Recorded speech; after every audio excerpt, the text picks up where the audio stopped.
Lucas capítulo 9, versos 57 até o verso 62. A palavra do Senhor diz assim: Indo eles caminho fora, alguém lhe disse: Seguir-te-ei para onde quer que fores.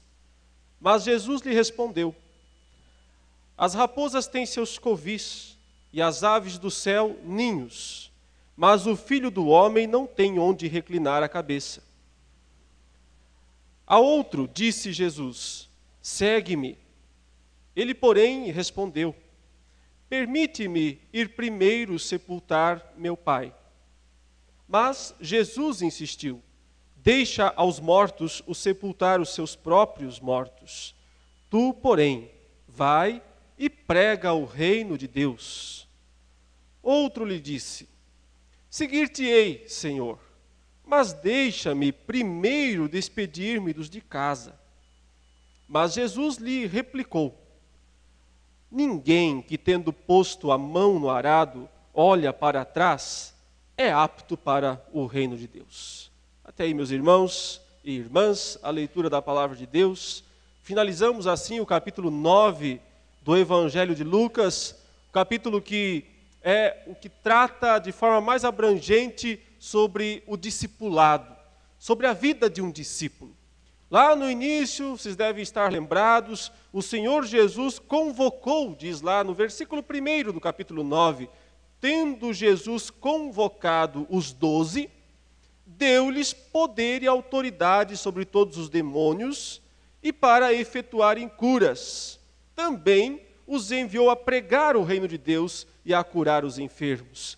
Portanto, meus irmãos, o projeto de Jesus, através do discipulado, era visando o crescimento da igreja, o crescimento do reino, o crescimento do seu número de discípulos. A estratégia de Jesus foi a seguinte: ele chamou pessoas, no caso aqui 12, depois no capítulo 10 ele vai chamar mais 70, mostrando que não era exclusividade dos 12 esta tarefa. Os 12 apóstolos tinham lá suas prerrogativas, suas funções especiais que o restante da igreja não recebeu.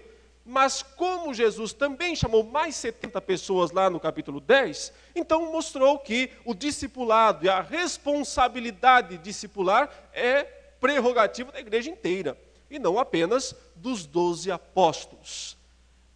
Jesus então chamou essas pessoas, convocou-as, primeiramente para estar com ele, para aprender com ele, aprender tanto da perspectiva teórica, então Jesus ensinando explicitamente: olha, o reino de Deus é assim, a vontade de Deus é essa, vocês devem orar desta maneira, vocês devem viver assim, vocês devem lutar contra o pecado desse modo, daquele modo. Jesus ensinou aos discípulos o que é ser um discípulo, o que é ser um verdadeiro cristão.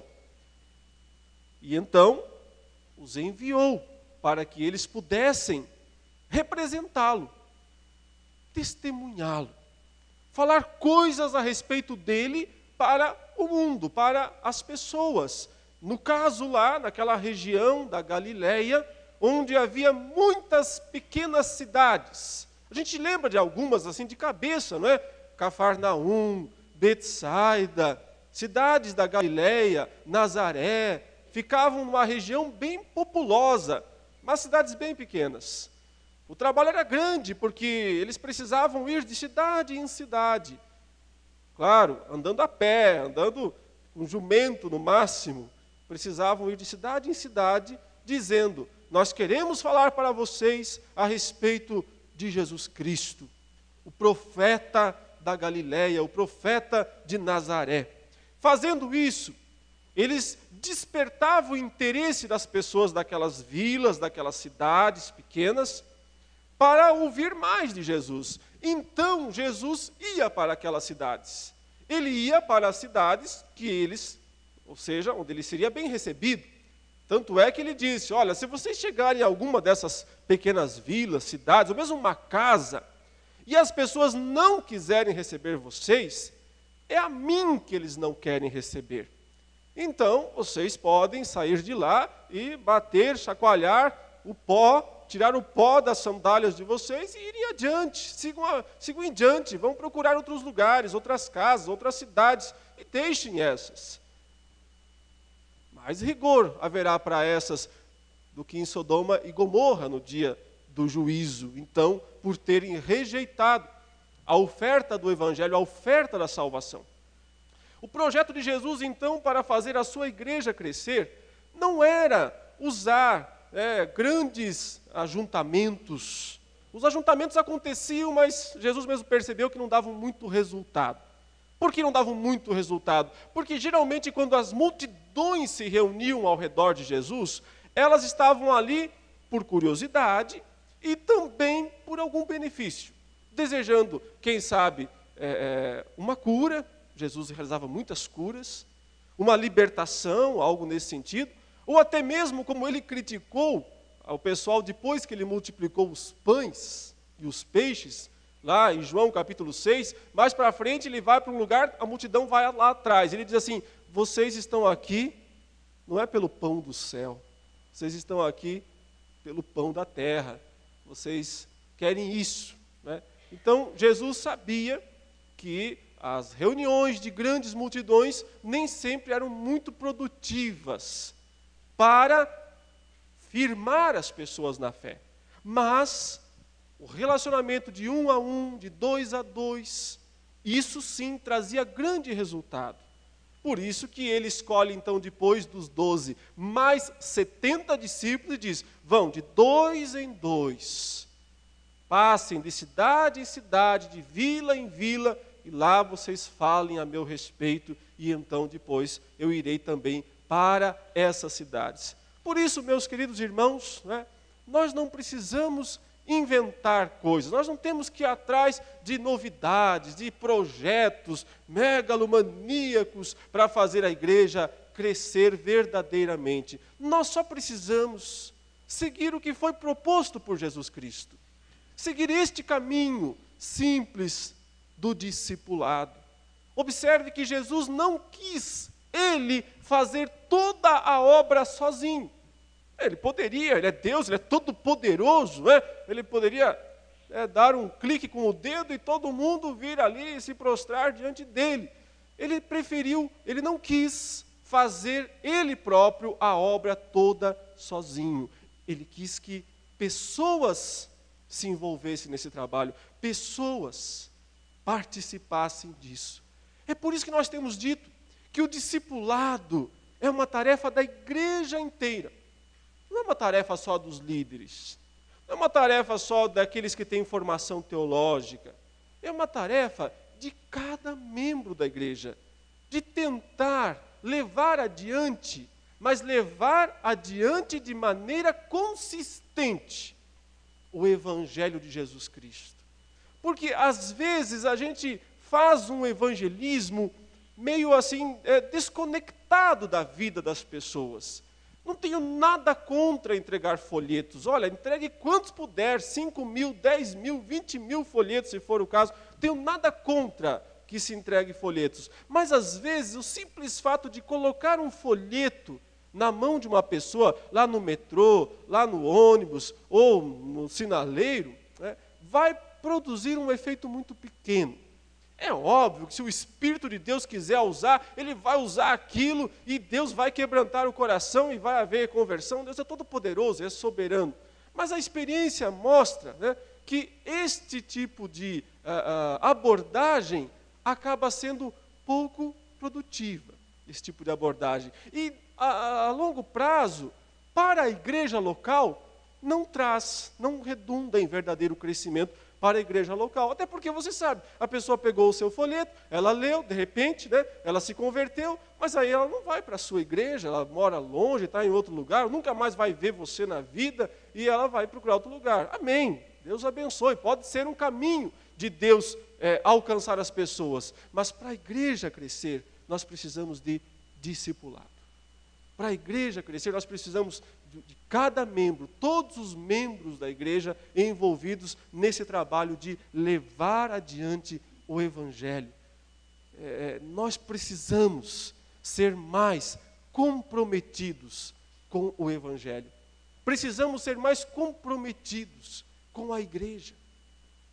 Nós somos tão comprometidos com outras coisas, não é? Cada um de nós é muito comprometido com as suas tarefas pessoais, com a sua sobrevivência pessoal. Também não há nenhum problema em fazer isso, tem que levantar, tem que trabalhar, tem que lutar pela empresa que trabalha. Mas veja, quando você quer crescer lá no seu ambiente profissional, então você entrou na empresa lá com um cargo baixo, pequeno, certo? Mas você visualiza o quê? Eu quero chegar a gerente, eu quero chegar a chefe, eu quero chegar a coordenadora, a diretor, né? Quem sabe até dono, sei lá. Eu quero crescer. O que você faz? Você se empenha. Você, usando uma linguagem bem popular, dá o sangue por aquela empresa, para que ela tenha resultados, para que você, por sua vez, também, né, obtenha aí o crescimento profissional que você deseja. Mas o problema é que quando nós vamos fazer parte da igreja, nós nem sempre pensamos parecido dessa maneira. Eu não estou dizendo que igreja é empresa. Igreja não é empresa. É algo muito melhor do que uma empresa. É algo muito superior do que uma empresa. E a igreja precisa dos seus membros. Então, o nosso objetivo nessa época do ano aqui, ao falar sobre discipulado, não é para ser só assim um evento, algo que veio, que vai, que passou. Não. É formação mesmo. É formação de uma igreja discipuladora. Uma igreja onde cada membro procura discipular alguém, alcançar alguém com a verdade do Evangelho, para dar fundamentação para essa pessoa na palavra de Deus. Esse foi o método usado por Jesus, para que o ministério dele crescesse. E ao longo de todo esse capítulo, nós vimos como ele ensinou, na teoria e na prática, qual era o comportamento ideal de cada discípulo para que os resultados benéficos viessem.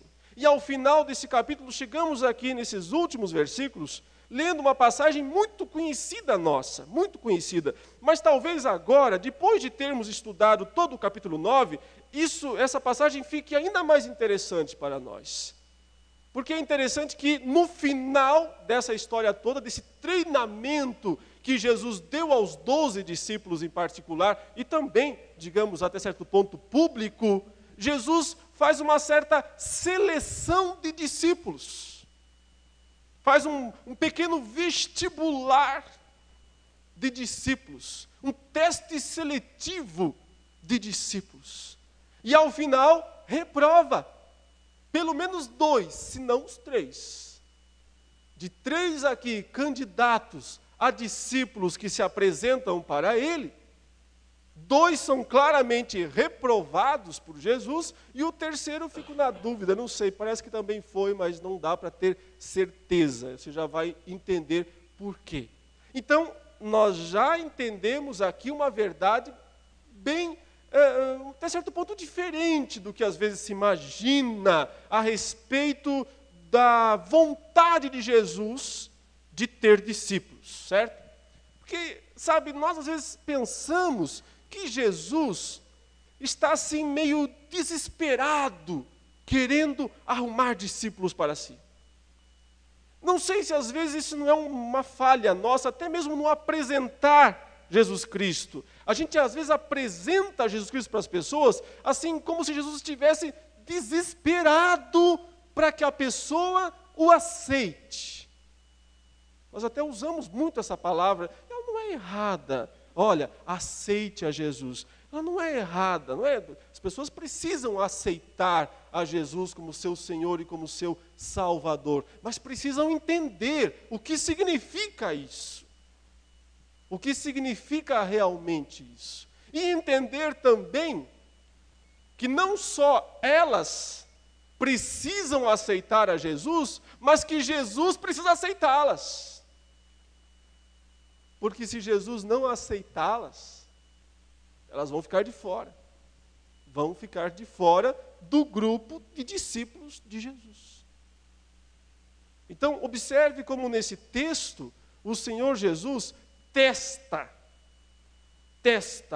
o ímpeto, a profundidade da decisão de 3 pessoas. Ele vai testar isso. Ele não se contenta com apenas uma confissão verbal, porque os 3 fazem uma confissão verbal de aceitação de Jesus. Os 3 fazem isso. Mas Jesus não se contenta com uma mera aceitação verbal. E ele vai mexer com algo mais fundo, mais profundo na vida de cada um desses 3 candidatos a discípulo de Jesus. Vejamos então na ordem o que foi que aconteceu. Verso 57. Indo eles caminho fora, e nós sabemos que eles estavam indo para Jerusalém, não é? Porque o texto anterior deixou isso claro, que Jesus Cristo estava indo para Jerusalém, passou pela aldeia dos samaritanos não o quiseram receber, o Pedro e o Tiago até falaram, vamos mandar descer fogo do céu então, para consumir essa aldeia aí que não quis receber o Senhor. Eu disse, eu não estou aqui para perder, para destruir as almas dos homens, mas para salvá-los. E como não foi recebido lá, Jesus Cristo continuou seu caminho em direção a Jerusalém. Não sabemos se ele se hospedou em algum lugar, se ele parou ou não, mas ele estava indo para Jerusalém. E indo eles de caminho fora, alguém se aproximou de Jesus. E disse algo bem interessante. Ele disse assim, seguir-te-ei para onde quer que fores. Existe uma confissão verbal mais explícita, mais forte, mais atraente até certo ponto do que falar isso? Jesus Cristo, tomei uma decisão, eu estou contigo e não abro. Seguir-te-ei para onde quer que tu fores. Quer dizer, qualquer pessoa no lugar de Jesus ficaria super empolgado e diria, amém, que ótimo. Vamos lá, não é? Qualquer pessoa, né? Imagine eu aqui, né, sentado lá, de repente no meu gabinete pastoral, chega uma pessoa aqui e fala, pastor, eu tenho uma decisão, vou fazer parte dessa igreja, aconteça o que acontecer, vou me envolver, olha, não importa a situação, por onde quer que fores, eu vou fazer parte disso. Ora, eu ficaria o quê? Muito feliz, né? Muito contente, diria, vamos lá, amém, que bom que você se decidiu se tornar membro da igreja, decidiu levar as coisas a sério, vamos lá. Mas eu só consigo ver, eu só consigo compreender o que você fala. Jesus consegue ver mais. E é aí que a situação ficou um pouco complicada para esse rapaz aqui que se ofereceu para seguir a Jesus. Mas antes de continuar a história desse rapaz, vamos lembrar de outro. Teve um outro rapaz também, um jovem, que também se aproximou mais ou menos dessa maneira para Jesus. Só que ele disse assim, bom mestre, o que eu preciso fazer para herdar o reino dos céus? Olha, outra pergunta que qualquer evangelista, pastor, presbítero, qualquer, ama ouvir, a pessoa chegar e perguntar isso. Olha, pastor, eu quero ser salvo, eu quero ir para o céu, eu não quero ir para o inferno, eu quero ser salvo, me explique o que eu preciso fazer para conseguir isso. Olha, qualquer pastor ia se empolgar com essa pergunta, ia dizer assim, meu irmão, você já está na metade do caminho, você já está quase chegando lá, agora é o seguinte, olha, então faça uma oração, receba Jesus como seu Senhor e Salvador, né? E o texto lá disse que aquele jovem era bem rico, bastante rico. Né? Então talvez um pastor aqui um pouco mais empolgado já diria, e leva aqui um envelope de dízimo também, né? Leva ali um envelope de dízimo, e está muito bom, ótimo, frequenta aqui todo domingo. Né? Mas Jesus Cristo não teve essa reação, porque ele enxergou alguma coisa a mais, ele sempre enxerga o coração e não só a face. E então ele disse para aquele jovem, ele testou o jovem, disse assim, você sabe o que tem que fazer? Cumpra os mandamentos. Quais? Você não conhece os 10 mandamentos? Vou te lembrar alguns. Honra seu pai e sua mãe, faz isso, faz aquilo, não mate, não adultere. Ah, esses aí, ó, eu cumpro desde que eu era desse tamanho. Esses aí, é fichinha. Eu cumpro desde que eu era pequenininho. Essa foi a resposta dele. Aí ele acabou de se revelar. Acabou de revelar o grave orgulho que dominava a sua alma. De pensar que era justo, que era perfeito. Então a pergunta dele foi mais ou menos assim: o que falta? O que eu ainda tenho que fazer? Mas a resposta que ele queria ouvir de Jesus era: não falta mais nada. Era isso que ele queria ouvir. Essa era a resposta que ele queria ouvir para sair todo cheio de si no meio da multidão. Ele queria um elogio de Jesus. Ele queria não, meu jovem, você já fez tudo. Você é bom, você dá esmolas, você ajuda todo mundo, não precisa mais nada. Olha, vem aqui, toma o carneiro de dízimo, faz parte da igreja, só isso que você precisa. Mas quando Jesus diz para ele: ah, então você já cumpriu todos os mandamentos? Que coisa, né? A Bíblia diz: não há nenhum justo, nenhum sequer. A Bíblia diz: todos pecaram, mas ele cumpriu todos os mandamentos. Então, prove, faz um teste, prova que você já cumpriu tudo. Faz uma coisa ainda só. Venda tudo que você tem. Dá aos pobres. Vem, segue-me. E você vai ter um tesouro no céu. Caiu os braços do rapaz. Sabe o que é murchar? Ele murchou. Porque ali Jesus Cristo revelou o que estava no profundo do coração dele. Ah, Jesus Cristo não se satisfaz com blá, blá, blá. Jesus Cristo não se satisfaz com confissões da boca para fora, porque Ele enxerga o coração das pessoas. Não dá para enganá-lo. A gente consegue enganar uns aos outros, mas Ele não. Ele viu algo errado no jovem rico. Ele viu orgulho, ele viu prepotência. E ele não podia aceitar isso. E viu algo parecido neste jovem aqui, que a Bíblia diz no outro texto, que ele era jovem e que ele era um escriba. Um escriba. Então, se eu puder explicar de uma maneira um pouco mais atual, ele era um rapaz recém-formado na faculdade de jornalismo. Jornalismo. Nada contra jornalistas, né? Ótima profissão, desde que bem usada. Ele era um recém-formado na área de jornalismo. Aprendeu a fazer redação perfeitamente. E ele queria fazer textos, escrever textos sobre a vida de Jesus.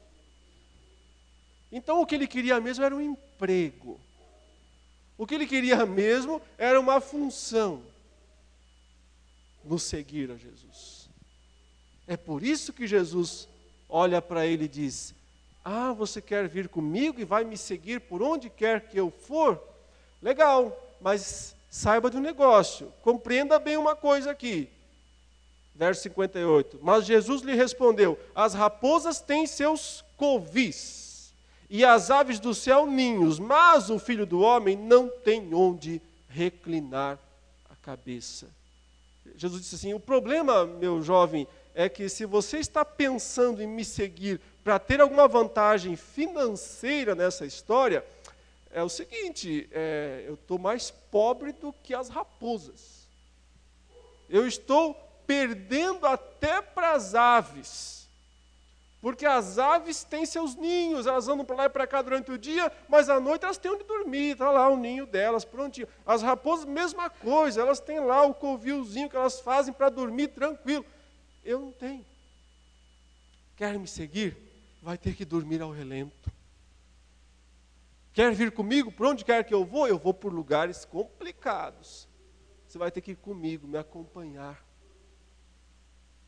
Então, meus queridos, qual é o primeiro teste aqui que um discípulo tem que passar, se quiser ser um discípulo de Jesus Cristo?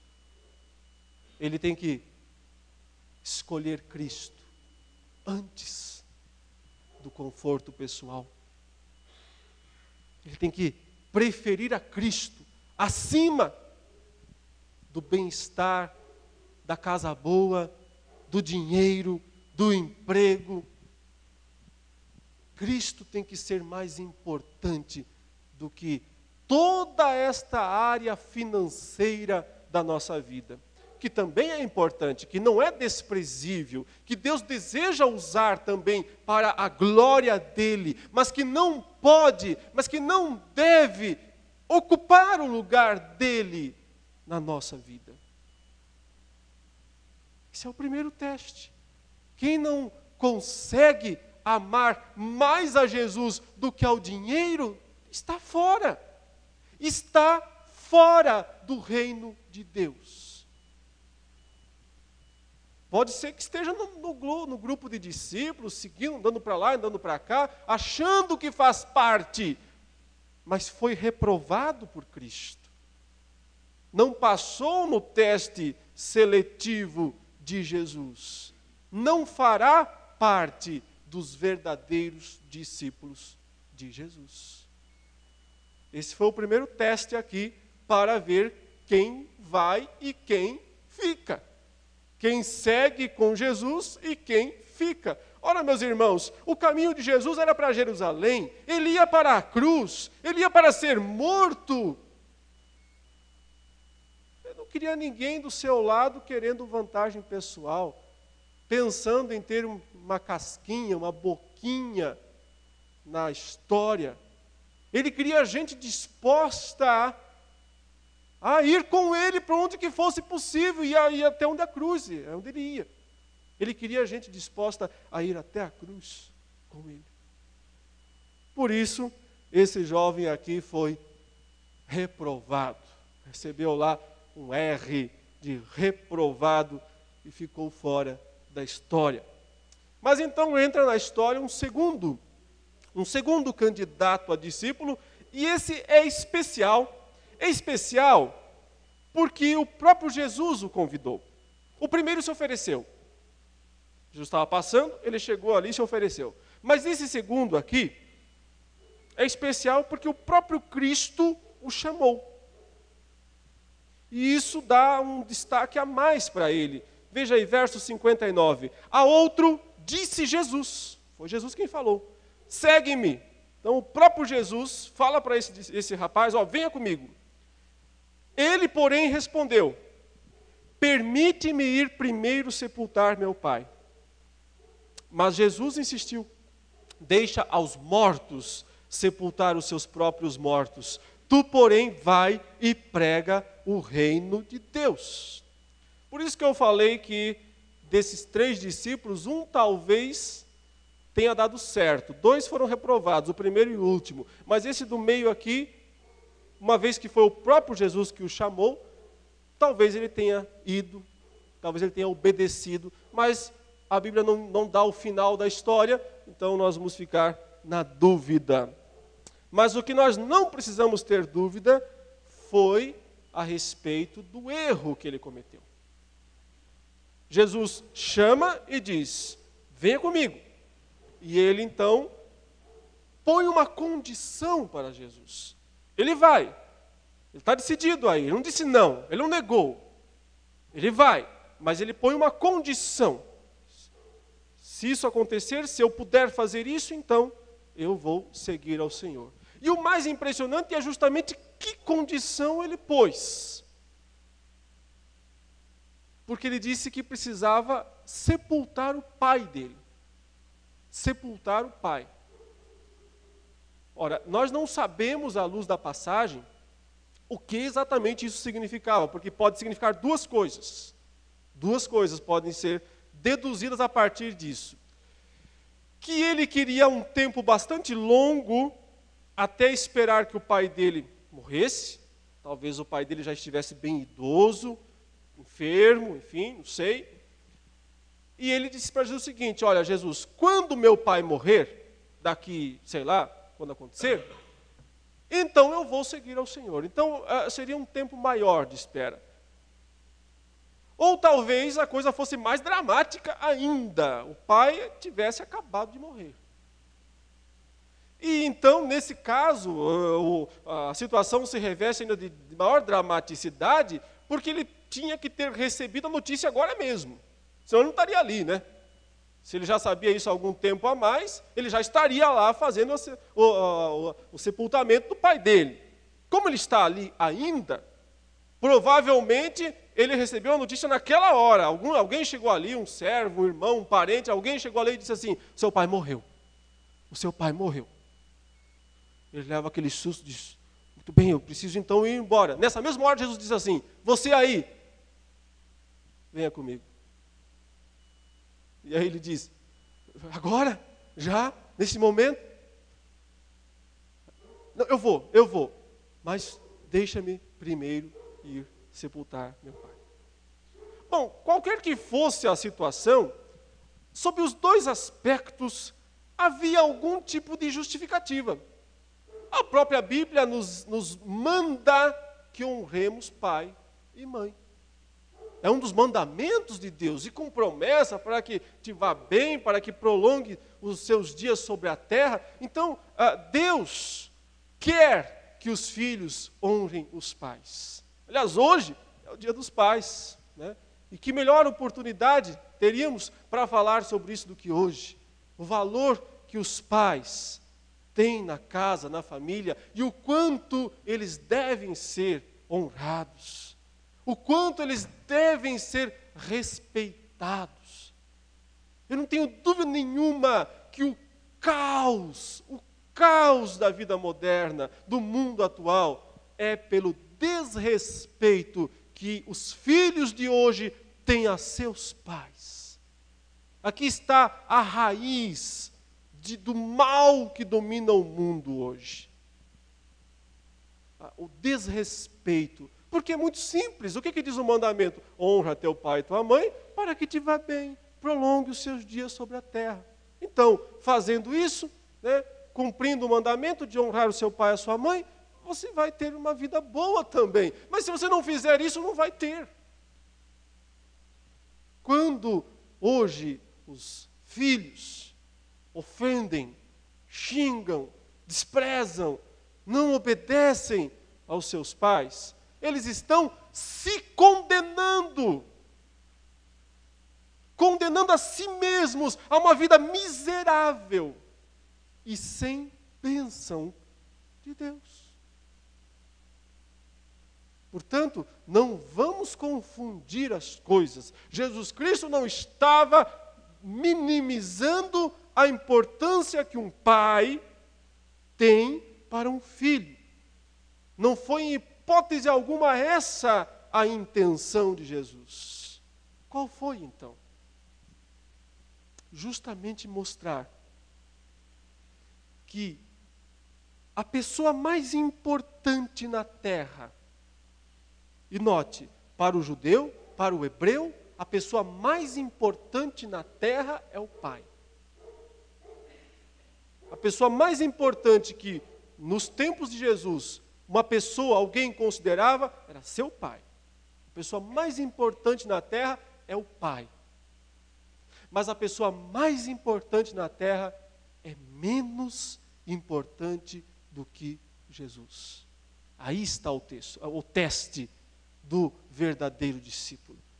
A pessoa que mais deve ser honrada neste mundo, que é o pai, que acabou de morrer, ou talvez ainda esperasse um pouco mais, e que ele devia cumprir obrigações de honrar esse pai, mas não podia ocupar o lugar de Jesus na vida dele.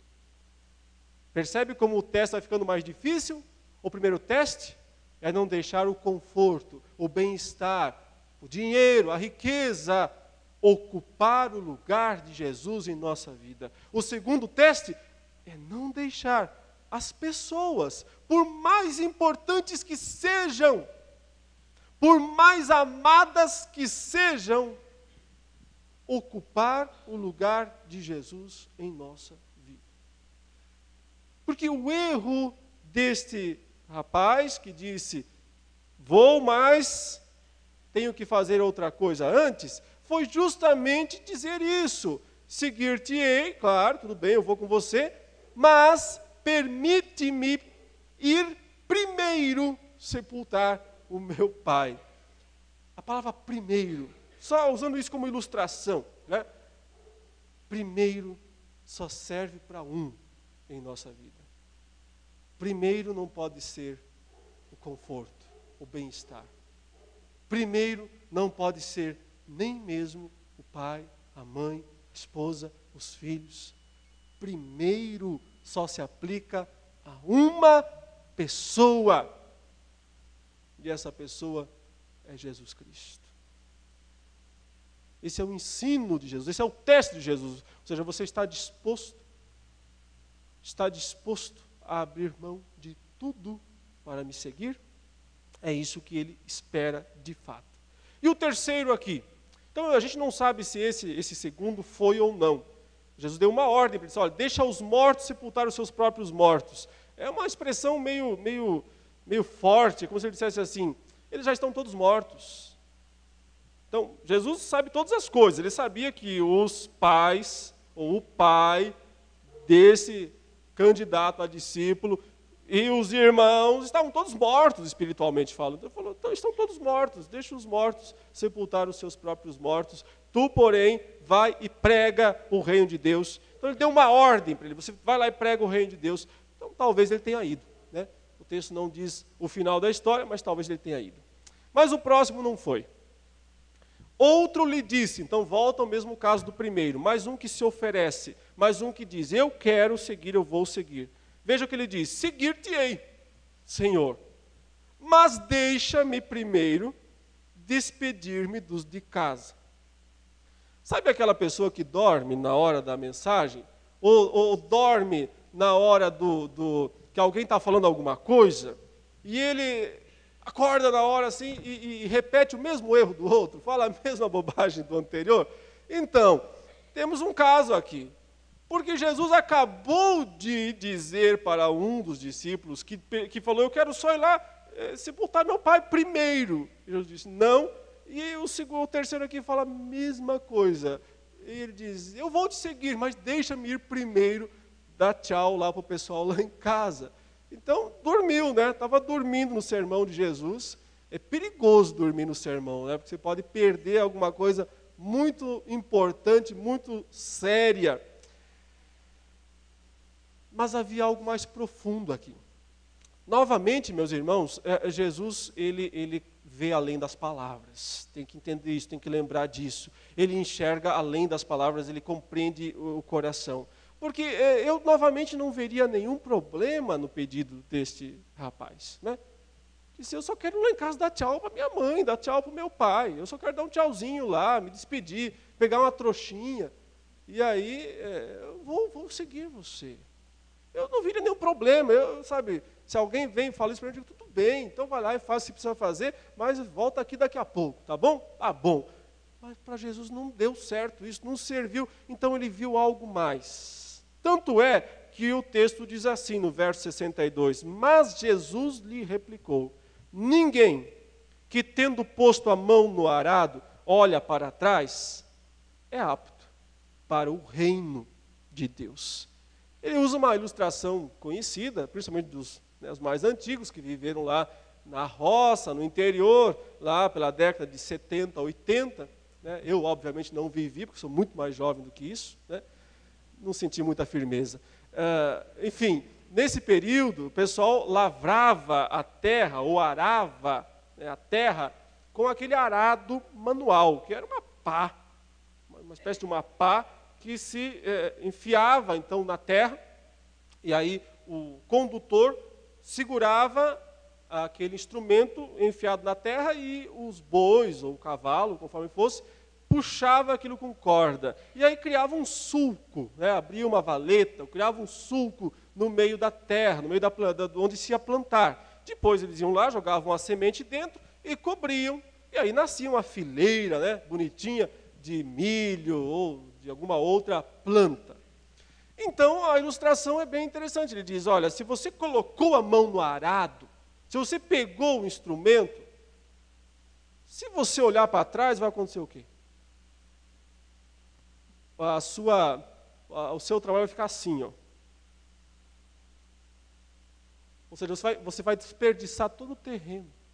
Você vai complicar, você vai perder a plantação. Não pode olhar para trás. Tem que olhar para frente. Tem que prestar atenção, tem que seguir com firmeza e com decisão o trabalho. Então, queridos, Jesus Cristo identificou nesse candidato essa inconstância. Havia algo nele. O problema aqui não era dinheiro. O problema aqui não eram os familiares, de fato, não era o pai. O problema aqui era ele mesmo. Ele mesmo. Havia algo, ele não queria abrir mão dele próprio. Por isso Jesus diz, você é um cara inconstante. Percebo isso em você. Você é um homem inconstante. Sua natureza é essa, de alguém que não leva nada a sério. E você constrói a sua vida em cima desse estilo de vida inconstante de alguém que não leva nada a sério. Quer ser meu discípulo? Acabou isso para você. É a hora de pôr a mão no arado. Não é mais hora de olhar para trás. Muitas pessoas, meus irmãos, pensam que podem seguir a Jesus de qualquer maneira. Mas meu temperamento é assim. Sempre fui explosivo. Muito bem, conheceu a Jesus, apagou. Mas eu sempre fui inconstante, sanguíneo. Muito bem, colocou a mão no arado, ficou para trás. Mas eu sempre fui. Irmãos, o que foi, passou. É isso que a Bíblia nos ensina. Se alguém está em Cristo, é uma nova criatura. As coisas velhas passaram. Nós não podemos ficar levando adiante, adiando as mudanças, as transformações que devem acontecer na nossa vida agora. Isso significa abrir mão de si mesmo. Abrir mão de si mesmo. Jesus tem que valer mais do que eu mesmo. Ele tem que valer mais do que o dinheiro, tem que ser mais importante para mim do que o conforto, o bem-estar. Ele tem que ser mais importante para mim do que as pessoas que eu mais amo e respeito. E devo honrar e respeitar. Ele tem que ser mais importante para mim do que os meus próprios anseios pessoais, do que a minha vontade, do que o meu temperamento, do que o meu eu. Ele tem que ser maior do que tudo isso. Ou então, é o que ele diz aqui, não é apto para o reino de Deus. O que ele diz aqui é, ficou de fora. Não vai entrar. Agora, só para finalizar isso, por que Jesus é tão exigente? Porque ele foi bem exigente mesmo. Por que todas essas exigências? Por que não aceitar assim, sabe, de uma forma mais leve, mais light, tipo assim, depois vai melhorando, jovem rico, eu vejo que você tem uns probleminhas aí, eu vejo que você assim é meio orgulhosinho, né? Mas com o tempo você aprende, então vamos lá. Eu vejo que você gosta bastante, né, de dinheiro, mas com o tempo você aprende, vamos lá. Por que ele não fez isso? Por que ele foi tão taxativo? Porque ele quer discípulos, não assistentes. Ele quer discípulos, não pessoas que vão passear com ele. Ele quer gente que ande com ele. Sabe por quê? Porque é essa gente que ele quer usar para mudar o mundo. É essa gente que ele quer usar para mudar a família, para mudar a escola, para mudar o trabalho, para mudar o mundo. É plano dele. Com um grupinho de pessoas assim, ele mudou o mundo.